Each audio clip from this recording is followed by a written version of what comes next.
केंद्राचे गृहमंत्री अमित शहा यांनी डॉक्टर बाबासाहेब आंबेडकर यांच्या संदर्भात केलेल्या वादग्रस्त विधानाचे पडसाद गोंदियात सुद्धा उमटले आहे। गोंदिया येथील आंबेडकर चौकामध्ये आंबेडकरी जनतेतर्फे गृहमंत्री अमित शहा विरुद्ध जोरदार घोषणाबाजी करण्यात आली।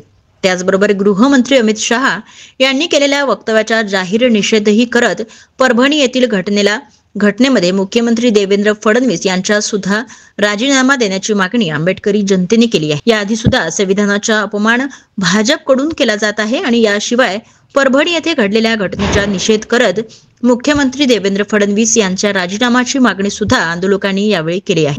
पुरुषांचा किती अपमान करणार, म्हणजे सावित्रीबाई फुले, महात्मा ज्योतिबा फुले, छत्रपती शिवराय पासून तर संविधान रचयिता परमपूज्य डॉक्टर बाबासाहेबांचा ज्याप्रमाणे अपमान देशाचे गृहमंत्री करत आहेत, हे पूर्ण देशाच्या प्रत्येक व्यक्तींसाठी ह्या लोकतंत्राची ती हत्या आहे आणि लोकतंत्र राहणारे सगळ्या लोकांसाठी हे खूप अपमानित करणारी हे घटना आहे।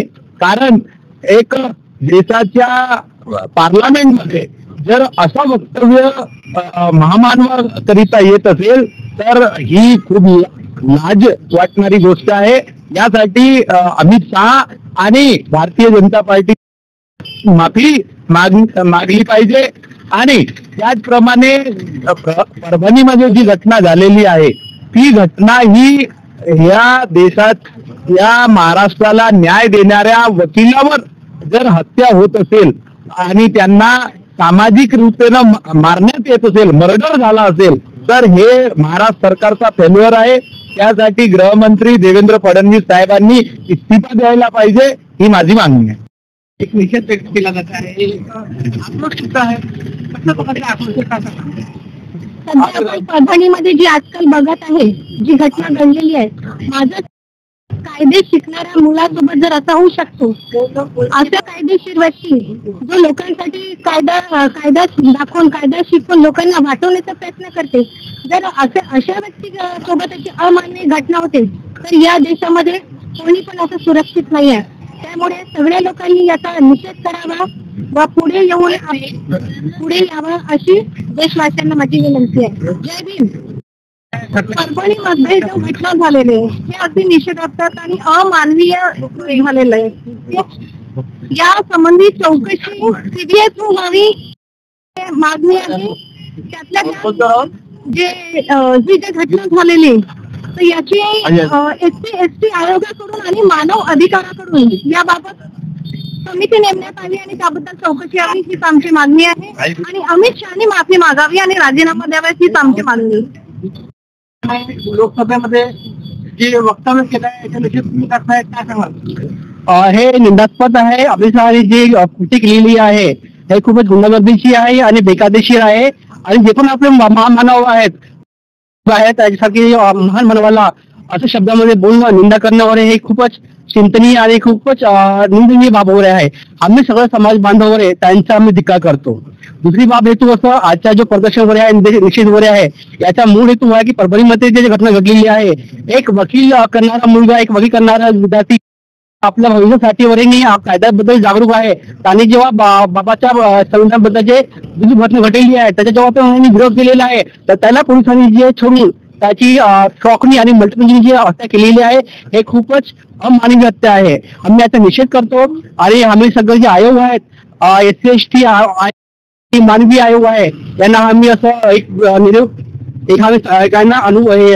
देत आहे आम्ही यांना यांची की याच्याबद्दल एक चौकशी करायची, एक स्वतंत्र आयोग निर्माण करून स्थापित करून याच्याबद्दल चौकशी करायची आणि दोषी लोक आहे त्यांच्यावर कारवाई करायची, हेच आमची नम्रपणे विनंती आहे।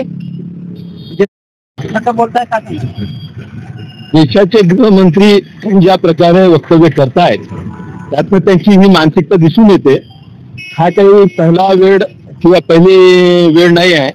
बाबासाहेब जेव्हा संविधान बनवायला होते तेव्हा सुद्धा RSS ची लोक, त्या मानसिकतेची लोक त्यांच्या विरोधातच होती आणि यांच्या पोटातलं नेम आहे की बाबासाहेबांचं संविधान अजूनपर्यंत भारतात लागू आहे आणि तो प्रत्येक वेळी यांच्या प्रत्येक दुष्कृत्याला रोजच करत असतो आणि त्यामुळं त्यांना वाटते की एकदा कसं तरी हा संविधान संपवून टाकावा देशातून घालवावा आणि त्यामुळं ती पोटातली मळमळ जी आहे ती ओठावर येत असते आणि तोच हा प्रकार अमित शहाने आपल्या मानसिकतेतून दर्शवला आहे. ऍक्च्युअली तसं अमित शहाकडून दुसरी कुठली अपेक्षाही नाही, कारण अमित शहा स्वतःच त्याचं बॅकग्राऊंड तुम्हाला माहिती आहे.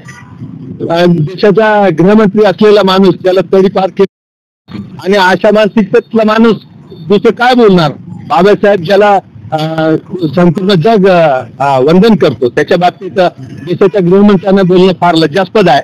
दुसरी गोष्ट, महाराष्ट्रात जी परभणीत जी घटना घडली आणि एक भीमसैनिक ज्याला आपण स्पॉन्सर्ड मर्डर म्हणू शकतो, म्हणजे सरकार पुरस्कृत ही हत्या आहे आणि हे या राज्याचे जे मुख्यमंत्री आहेत आणि स्वतः जे गृहमंत्री आहेत देवेंद्र फडणवीस, तसं ते फेल्युअरच, त्याचा कार्यकाळ जुना कार्यकाळही गृहमंत्र्याचा फेल्युअरच होता. तर हा पहिलाच फेल्युअर, त्याचा मोठा फेल्युअर आहे. मला वाटतं देवेंद्र फडणवीस जे जर आता सत्तेत आले आणि सत्ता जर सामर्थ्य येत नसेल तर सोडून दिलेली बरी. बहुमत आहे याचा अर्थ असा नाही की तुम्ही चिकटून बसला पाहिजे.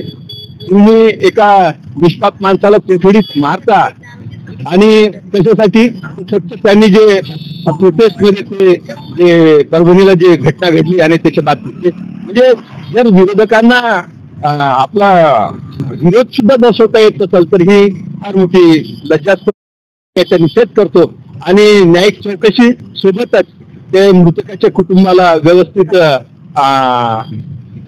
कंपन्सेशन मिळावा अशी देखील आमची म्हणणं आहे.